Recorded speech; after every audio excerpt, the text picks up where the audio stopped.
Assalamualaikum warahmatullahi taala wabarakatuh. Bismillah, alhamdulillah, syukurillah wa nikmatillah, la haula wala quwata illa billahil aliyil azim. Selamat berjumpa kembali bersama kami di channel Sinar Islam, yang tentunya tentang mengupas tentang hal-hal yang bernafaskan Islam. Kali ini channel Sinar Islam akan membahas mengenai hikmah bersuci. Namun sebelum itu, dukungan Anda berupa like, comment, dan subscribe supaya tetap terbangun channel Sinar Islam ini. Sahabatku semuanya, hikmah bersuci ini sudah tercantum dalam Al-Quran, sebagaimana Allah berfirman dalam Al-Quran dalam surat Al-Baqarah ayat 222 yang berbunyi, A'udzubillahi minasyaitonirrajim. Bismillahirrahmanirrahim. Innallaha yuhibbut tawwabin wa yuhibbul mutatahhirin. Artinya, sesungguhnya Allah menyukai orang yang tobat dan menyukai orang-orang yang bersuci. Oleh karena itu, sahabatku semuanya, bila seseorang hendak mengerjakan sembahyang, wajiblah ia bersuci lebih dahulu dengan air yang bersih. Sebab Allah tidak akan menerima sesuatu sembahyang atau sholat kalau yang mengerjakannya tidak bersuci lebih dahulu.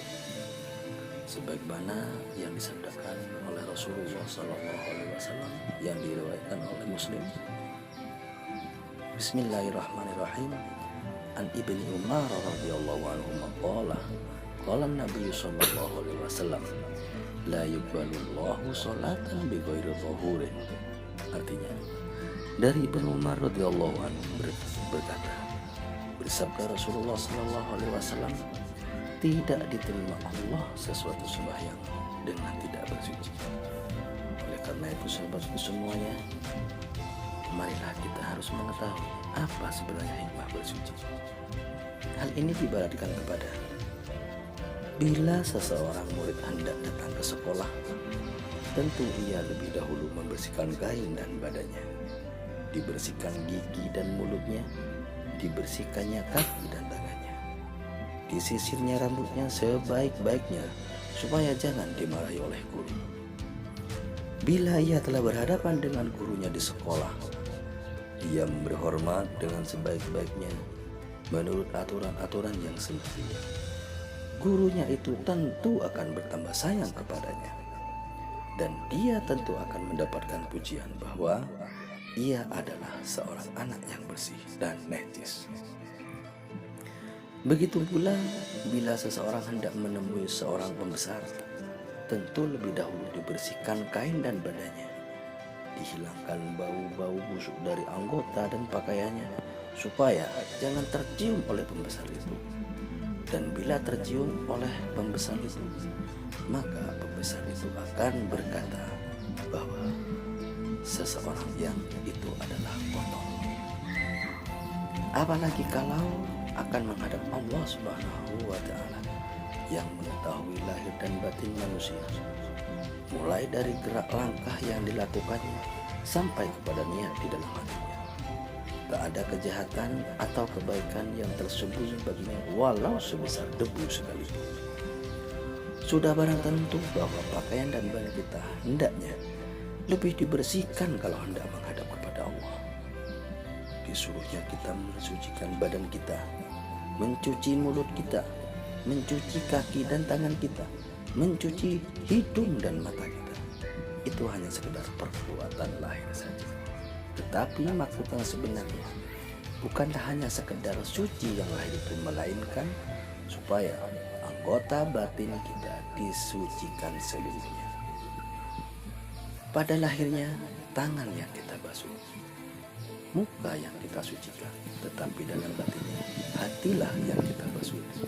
Bukan dengan air yang kelihatan ini, tetapi dibasuh dengan air taubat, yaitu kembali kepada Allah dengan menyesali perbuatan-perbuatan yang telah lalu, serta berjanji kepada diri sendiri bahwa tidak akan mengerjakan perbuatan yang salah lagi. Itulah sebenarnya yang dimaksud dengan bersuci. Kalau bukanlah mensucikan hati yang dimaksudkan dengan membasuh anggota tubuh kita, maka apalah gunanya oleh Allah Subhanahu wa taala sekedar suci badan dan pakaian saja. Kalau hati berkarat, dipenuhi oleh kotoran dan khurafat yang membawa syirik dan kafir terhadapnya. Sebagaimana dinyatakan dalam hadis Nabi, Bismillahirrahmanirrahim. An Abi Hurairah radhiyallahu anhu qala Rasulullah sallallahu alaihi wasallam, innallaha la yanzuru ila ajsamikum wala ila suwarikum walakin yanzuru ila qulubikum. Rawahu Muslim. Dari Abu Hurairah radhiyallahu anhu berkata bahwa Rasulullah sallallahu alaihi wasallam bersabda, sesungguhnya Allah tidak melihat kepada tubuh dan rupa kamu, tetapi Allah memandang kepada hati kamu. Hadis yang diriwayatkan oleh Muslim. Jadi itulah sahabatku semuanya, hikmah dari bersuci itu. Dan saya akhiri, assalamualaikum warahmatullahi wabarakatuh.